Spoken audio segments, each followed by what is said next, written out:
नमस्कार मंडळी, तुम्हा सर्वांचं स्वागत आहे माझ्या आजच्या नवीन मिनी ब्लॉगमध्ये. तर आज मी चाललेलो आहे माझ्या भावाला मुंबई फिरवण्यासाठी.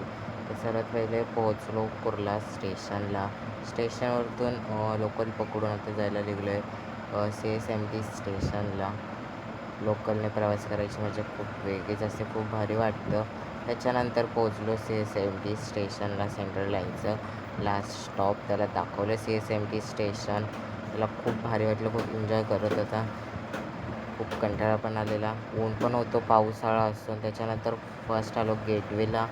Gateway of India, Taj Mahal hotel, हे सर्व सी व्ह्यू वगैरे त्याला दाखवलं. त्याने फर्स्ट टाईम बघितलेलं, त्याला खूप भारी वाटलं. लाईट हाऊस किती छान दिसते. बोट वगैरे होता, बोटमध्ये आम्ही नाही बसलो कारण की खूप भीती वाटत होती. ताजमहल हॉटेल बघितलं. गरमी खूप होत होती, खूप ऊन पडलं होतं. त्यानंतर परत आलो आम्ही CSMT स्टेशनला. त्याला CSMT स्टेशन दाखवलं, आजूबाजूचा परिसर दाखवला. त्याच्यानंतर असं जेवण केलं, भूक लागली होती म्हणून. त्यानंतर जायला निघालो गिरगाव चौपाटीला.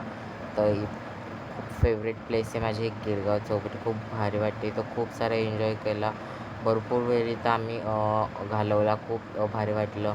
समुद्राच्या लाटांचा आवाज, खूप शांतता, खूप छान वाटत होतं. त्यानंतर आता घरी यायला निघालो, बसमध्ये बसलो. खूप दमलेलो, घरी गेलो, मस्त आराम करायचा होता. तुम्हाला माझा आजचा मिनी ब्लॉग आवडला असेल, नक्की लाईक शेअर सबस्क्राईब करायला विसरू नका. तोपर्यंत बाय बाय.